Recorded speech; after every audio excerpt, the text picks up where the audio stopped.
एक राह के अलावा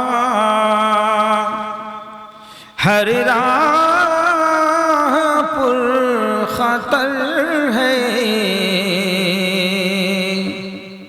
जिस पर चले हैं सरवर वही राह मोतबर है, जिस पर चले हैं सरवर। अब मैं अपने इस एरिया के, इस इलाके के और मदरसा हल्का उम्मुल कुरा के बानी व नादिम व सरफरस्ता जनाब हज़रत मौलाना कारी मोहम्मद दियाल इस्लाम से साहब दामद बरकातुम से बहुत अदब से दरख्वास्त कर रहा हूँ कि आप बेशुमार हाफिजों के उस्ताद हैं, बेशुमार कारियों के कारी हैं, उनके भी उस्ताद हैं, तो आप उस्तादुल उस्तादा हैं, आप फ़ख्रुल कुर्रा हैं, आप कारिल कुर्रा हैं। हम हज़रत आपसे दरख्वास्त करते हैं कि आप तशरीफ लाएं और आप अपने नूरानी ज़बान से तिलावत कलामुल्लाह शरीफ को तिलावत फरमाएं। अल्लाह ताला हम सब को इसकी सुनने की और उसकी तौफीक अता फरमाए। हज़रत मौलाना कारी मोहम्मद दियाल इस्लाम साहब दामत बरकातुहुल आलिया। अस्सलामु अलैकुम व रहमतुल्लाहि व बरकातुहू। हज़रात, मैं आपसे बहुत ही अदब के साथ, पूरे एहतराम के साथ आपसे गुजारिश करते हैं, आपसे निवेदन करते हैं, अगर हमको आपको अगर मुझसे मोहब्बत है और मेरे जलसे से प्यार है, मेरे मदरसे से आपको दिली लगाव है, तो मेरी गुजारिश है कि आप हजरात, मैं दस्त बस्ता आपसे गुजारिश कर रहा हूं कि आप हजरात आगे तशरीफ लाएं। दुनिया का सबसे अजीम तरीन किताबुल्लाह आपके सामने तिलावत करने जा रहे हैं, इसलिए मैं आपसे पूरी दिल के साथ निवेदन करते हैं, गुजारिश करते हैं कि आप हजरात अगले सफ में तशरीफ लाएं।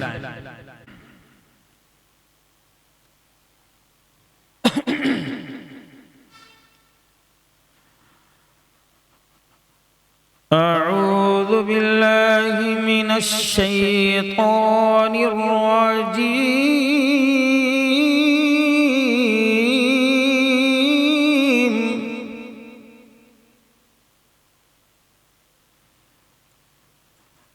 बिस्मिल्लाहिर रहमानिर रहीम।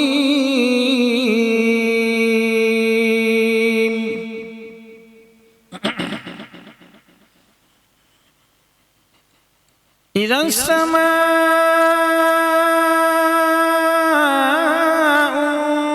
फ़तरत व इज़ल कवाकिबु इंतसरत व इज़ल बिहारु फुज्जिरत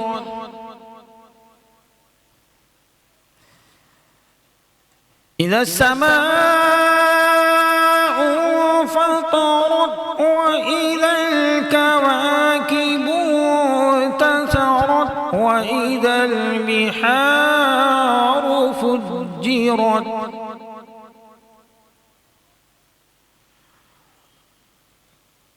وإذا القبور بعثرت علمت نفس قدمت وأخرت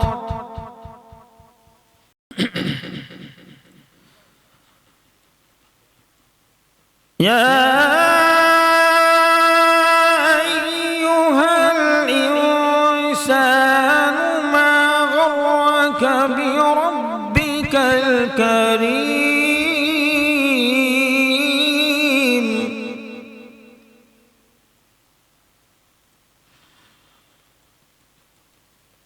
يا أيها الإنسان ما غرك بربك الكريم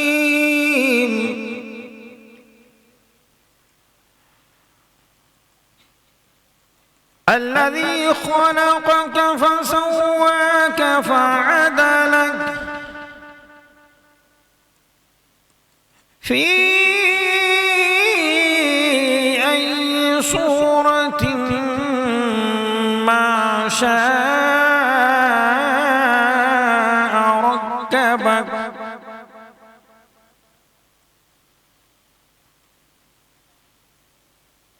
كلا بل تكذبون بالدين وإن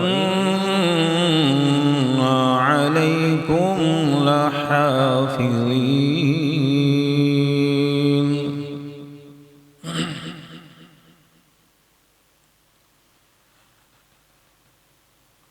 كلا بل تكذبون بالدين وإن عليكم لحافظين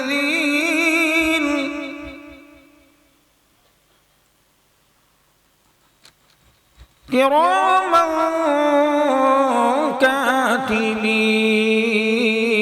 كاتبين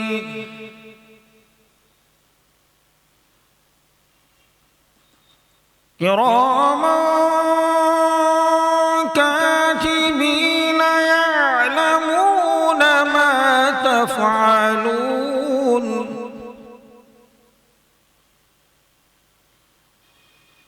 إن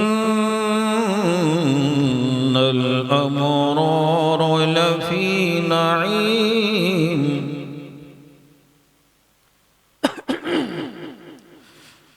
وإن الفجار لفي جحيم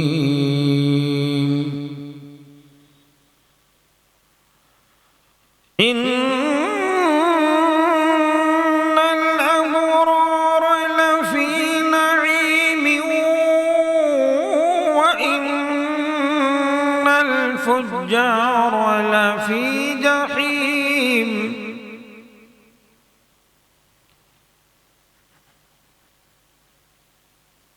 يصلونها يوم الدين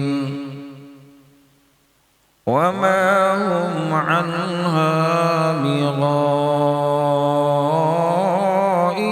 بغائبين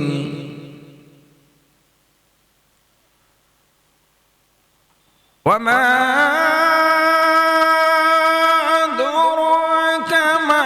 يوم الدين ثم ما أدراك ما يوم الدين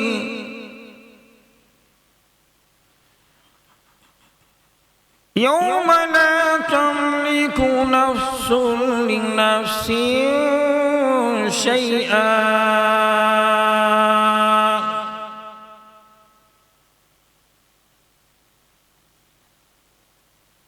يوم لا تملك نفس لنفس شيئا والأمر يومئذ لله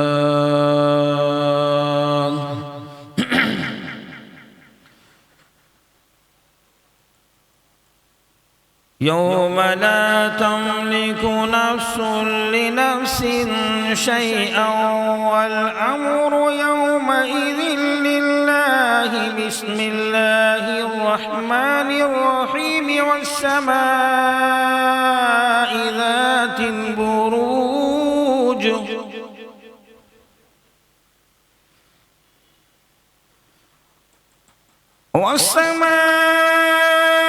والسماء ذات البروج واليوم الموعود وشاهد ومشهود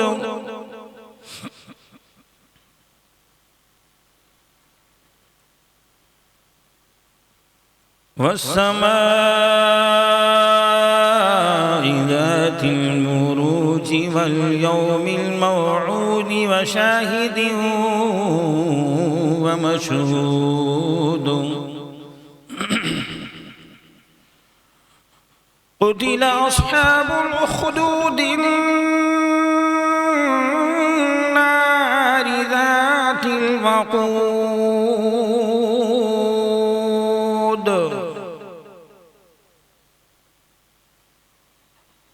إذ هم عليها قعود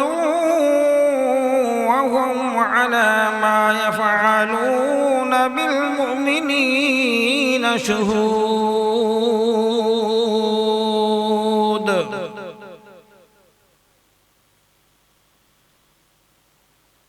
وما نقموا منهم إلا أن يؤمنوا بالله العزيز الحميد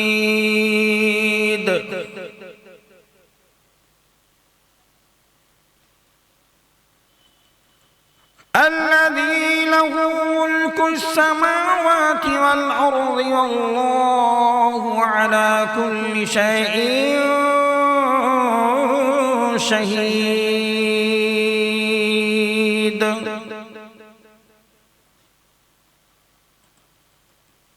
صدق الله العظيم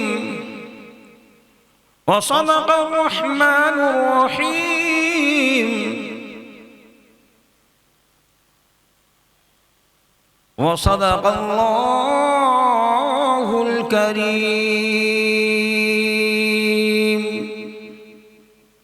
मोहतरम हजरात, ये थे हजरत मौलाना कारी मोहम्मद ज़ाहिर इस्लाम साहब दामत बरकातुम। आप मदरसा हल्का उम्मुल कुरा के बानी मुहत्तिम नादी भी हैं, सरपरस्त भी हैं। हम सब हजरत कारी साहब की तिलावत से महजूद हो रहे थे। वक्त की किल्लत से हजरत ने तिलावत कम वक्त में की है। जी तो चाह रहा था कि हजरत की रिफी आवाज है, कारी साहब सुनाते जाएं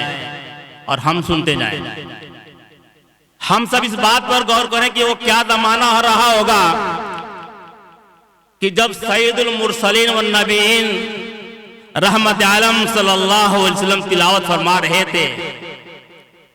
और जिन्नातों का एक वफ्द जा रहा था, तो वो ये कह रहा था कि कुल ऊहिया इलैया अन्नस्तमा नफर मिनल जिन्न फकालू इन्ना समीना कुरआनन अजबा, कि क्या बेहतरीन तिलावत है। वो जिन्नात ये बातें कर रहे हैं और अल्लाह जल्ल शानू उनकी बातों को जो नबी करीम सल्लल्लाहु अलैहि वसल्लम तिलावत फरमा रहे थे उनको वही के जरिए से भेज रहे हैं। उस जमाने के बल्कि पूरी उम्मत के सबसे बड़े कारी सैयदना उबई बिन काब रज़ी अल्लाह ताला अन्हु एक मर्तबा प्यारे नबी रहमत आलम सल्लल्लाहु अलैहि वसल्लम तशरीफ लाए और कहा, ऐ उबई, अल्लाह ने कहा है, अल्लाह ने कहा है कि तुमको मैं कुरान सुनाऊं। और उबई बिन काब रज़ी अल्लाह ताला उस उम्मत के सबसे बड़े कारी हैं। इस उम्मत का सहाबियत शर्फ के एतबार से सबसे बड़े सहाबी सिद्दीक़ अकबर रज़ी अल्लाह ताला अन्हु, बल्कि पूरी उम्मत में हजरत बाबा आदम अलैहिस्सलाम से लेकर ताजदार मदीना अहमद मुस्तफा मोहम्मद मुस्तफा सल्लल्लाहु अलैहि वसल्लम तक जितने उम्मतियां हैं, जमहूर उलमा के मुताबिक बिल इत्तेफाक सबसे बड़े मकाम के और सहाबियत का शर्फ सिद्दीक़ अकबर रज़ी अल्लाह ताला अन्हु को हासिल है। दीनी भाइयों, हम सब कुरान को पढ़ा करें, कुरान को समझा करें। कुरान के पढ़ने से बीमारियां दूर होती हैं, शिफा मिलती है, अल्लाह का कुर्ब नसीब होता है। कुरान के पढ़ने से अल्लाह की रहमत होती है और शयातीन घर से भाग जाते हैं। अब तिलावत कुरान के बाद